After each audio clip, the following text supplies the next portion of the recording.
Hello guys, welcome back to my YouTube channel cross to hurdle.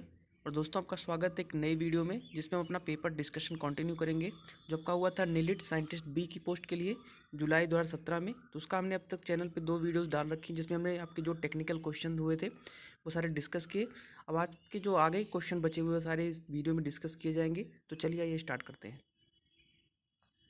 अब देख सकते हैं आपका जो पहला क्वेश्चन पूछा गया था वो पूछा गया था कि कम्युनिकेशन सिस्टम से कि आपके पास क्या दिया हुआ था। आपके पास एक an 8 level encoding scheme is used in a PCM pulse code modulation system आपका यूज किया जा रहा है, जहाँ पे आपका लेवल दिया गया था number of levels that is equal to 8। और आपका क्या दिया हुआ है कि system of 10 kilohertz channel bandwidth. तो आपको जो चैनल बैंडविड्थ की रिक्वायरमेंट दी रखी है that is 10 kilohertz. Then what is the channel capacity of the given जो आपका पीसीएम सिस्टम है उसकी चैनल कैपेसिटी पूछी गई थी। तो आप सबसे पहले देख लेंगे कि जो आपको क्वेश्चन में डाटा दिया हुआ that is number of levels L is equal to 8।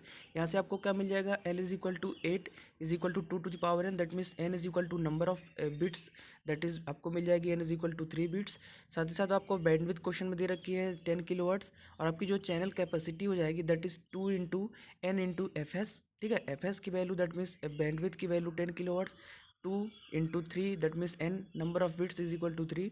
और इसको जब हम सॉल्व करेंगे तो आपको आपकी चैनल कैपेसिटी मिल जाएगी for given PCM system that is 60 kbps। Option B will be the right answer for this question. ठीक है, बात कर लेंगे नेक्स्ट क्वेश्चन की।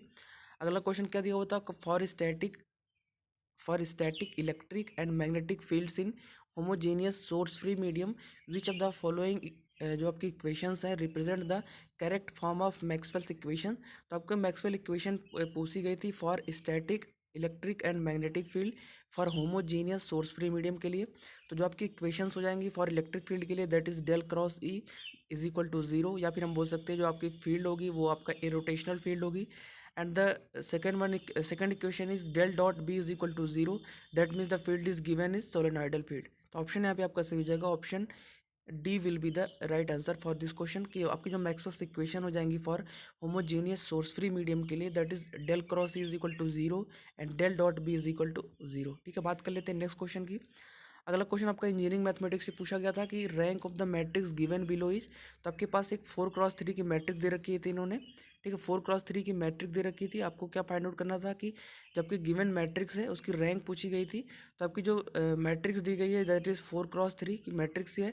तो सबसे पहले हम क्या करेंगे कि जो आपका मैट्रिक्स है उसका डिटर्मिनेंट फाइंड आउट करेंगे। तो स्टार्टिंग में क्या होगी कि आपकी जो डिटर्मिनेंट आपका मैट्रिक्स का आ जाएगा दैट इज इक्वल टू 0। इसके बाद हम 2x2 की मैट्रिक्सेस जो आपकी जितनी भी 2x2 की मैट्रिक्स बनेंगी उसके डिटर्मिनेंट हम फाइंड आउट करेंगे। उसके भी डिटर्मिनेंट आपके 0 हो जाएंगे। दैट मीन्स जो आपका जो रैंक हो जाएगी जब गिवन मैट्रिक्स की, आपको पता है कि जब आपकी जो रैंक होती है गिवन मैट्रिक्स की वो मिनिमम आपकी हो जाएगी 4,3। That means number of columns and number of रोज में जो आपकी मिनिमम वैल्यू होगी, इसमें मिनिमम वैल्यू 3 है। तो आपकी जो मैट्रिक्स की रैंक होगी या तो 3 होगी या तो 2 होगी या फिर 1 होगी। तो 3 के लिए हमने चेक कर लिया कि जो डिटर्मिनेंट्स है वो 0 है। साथ ही साथ 2x2 की स्क्वायर मैट्रिक्स के लिए भी हमने चेक कर लिया डिटर्मिनेंट 0 है। तो ऑटोमेटिकली जो आपकी मैट्रिक्स दी हुई है इसका जो डिटर्मिनेंट हो जाएगा दैट इज रैंक, सॉरी जो इसका रैंक हो जाएगा दैट इज मैट्रिक्स जो आपकी गिवन है उसकी रैंक हो जाएगी 1। Option C will be the right answer for this question.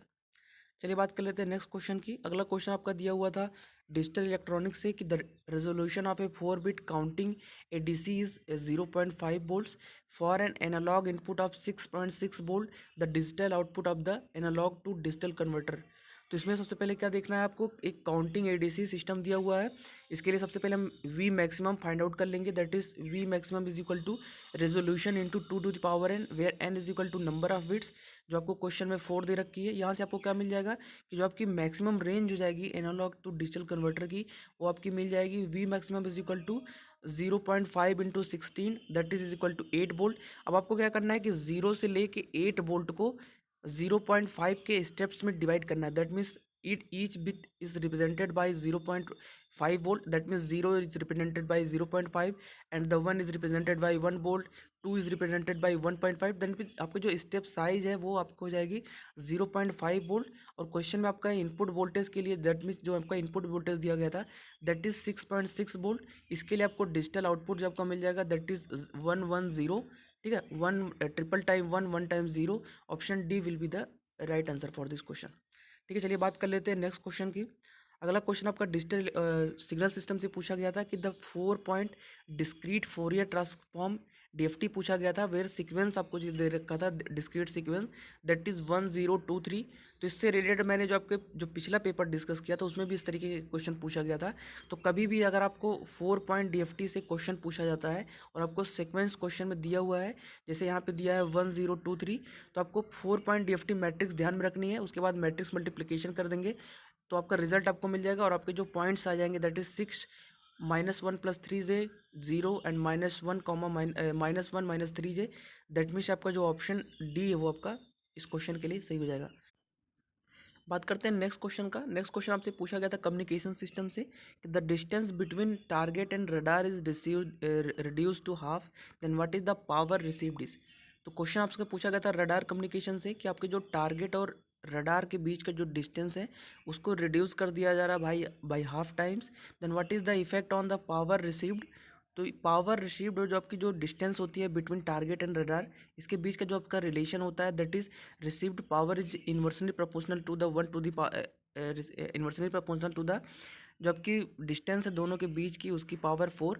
यहाँ पे आर की वैल्यू दिया गया है कि जो आपकी दोनों के बीच की टारगेट और रडार के बीच की डिस्टेंस है उसको हाफ टाइम से रिड्यूस कर दिया जा रहा है। और इसमें जब हम फॉर्मूले में आर की वैल्यू 1/2 पुट कर देंगे तो आपको क्या मिल जाएंगे, जो पावर रिसीव्ड है that is power received is increased by 16 times. That means option आपके सही हो जाएगा, option D will be the right answer for this question. ठीक है, बात कर लेते हैं नेक्स्ट क्वेश्चन की। अगला क्वेश्चन पूछा गया था कि आपके पास एक कॉजल सिस्टम दिया हुआ है जिसका ट्रांसफर फंक्शन दिया गया था 6 + z⁻⁻1 - z⁻²। Then what is the maximum phase, minimum phase, mixed phase या फिर none of the above options. तो आपके जो सिस्टम का नेचर पूछा गया था that is maximum phase system, minimum phase system या फिर mixed phase system, and the option D none of the above. तो सबसे पहले इसमें हम क्या करेंगे, जो आपका ट्रांसफर फंक्शन दिया हुआ है that is SZ = 6 + z⁻⁻1 - z⁻²। इसको हम फैक्टराइज कर लेंगे और इसके जो फैक्टर्स हो जाएंगे that is HZ = 2z + 1 × 3z-1। और इसको एनालिसिस करने के बाद हमें क्या मिलता है कि the given transfer function is a minimum phase transfer function. That means option B will be the right answer for this question. Next question की बात करेंगे। अगला क्वेश्चन आपसे पूछा गया था नेटवर्क सिस्टम से कि the Thevenin impedance ZTH between the nodes, जो आपके नोड्स P एंड Q लगे हुए हैं इनके बीच आपको थेनविन इम्पीडेंस फाइंड आउट करना है that is represented by ZTH। तो थेनविन रिप्रेजेंटेज अगर आपको थेनविन अगर आपको इम्पीडेंस फाइंड आउट करना है फॉर गिवन नेटवर्क के लिए, तो सबसे पहला जो स्टेप होता है कि जो अगर आपके जो गिवन सर्किट्स हैं उनमें जो आपको इंडिपेंडेंट सोर्सेज है that means voltage source is reduced by short circuit and the current source is reduced by open circuit. और इसको जब हम रिजॉल्व करेंगे तो आपका जो आपकी जो दो ब्रांचेस मिल जाएंगी across P and Q nodes के। दैट पहली ब्रांच में आपका क्या है कि 1 ओम और 1 हेनरी का आपका जो इंडक्टर्स है ये दोनों सीरीज में लगे हुए हैं। साथ ही साथ सेकंड जो ब्रांच आपकी बनेगी उसमें 1 ओम एंड 1 फेरेड के कैपेसिटर सीरीज में लगे हैं और ये दोनों कॉम्बिनेशन आपस में पैरेलल में कनेक्टेड है। तो यहाँ से आपको जो ZTS आपको मिल जाएगा that is ZTS = 1 + s parallel to 1 + 1/s। और इसको जब हम सॉल्व करेंगे तो आपका Thevenin impedance of the given circuit आपको मिल जाएगा that is ZTS = 1। Option A will be the right answer for this question. तो दोस्तों आज के लेसन में इतना ही। उम्मीद करता हूँ आपको जितने भी क्वेश्चन होंगे, क्वेश्चन में आपको जो भी डाउट रहा होगा वो सारे क्लियर होंगे। बाकी अगर आपको किसी भी तरीके का किसी भी क्वेश्चन में डाउट है तो आप पर्टिकुलर कमेंट में पूछ सकते हैं या फिर जो आपका टेलीग्राम ग्रुप है वहाँ से आप जाके वीडियो के डिस्क्रिप्शन में जाके ज्वाइन कर सकते हैं और टेलीग्राम ग्रुप है उसमें आप क्वेश्चंस पूछ सकते हैं। ठीक है, साथ ही साथ आपकी स्क्रीन पे आपको एक लिंक दिख रहा होगा, इसके थ्रू आप मुझे अनअकैडमी में भी फॉलो कर सकते हैं क्योंकि वहाँ पे भी मेरे कई सारे कोर्सेज अवेलेबल हैं। अगर आपको आज की वीडियो पसंद आई हो तो वीडियो को ज़्यादा लाइक करिए, शेयर करिए, चैनल पे नए हैं तो सब्सक्राइब कर लीजिए और साथ ही साथ बेल आइकन प्रेस कर दीजिएगा ताकि अगली कोई भी वीडियो चैनल पे अपलोड की जाए तो आपको उसका नोटिफिकेशन मिल जाए। तो चलिए मिलते हैं नेक्स्ट वीडियो में, तब तक के लिए आपका बहुत बहुत शुक्रिया।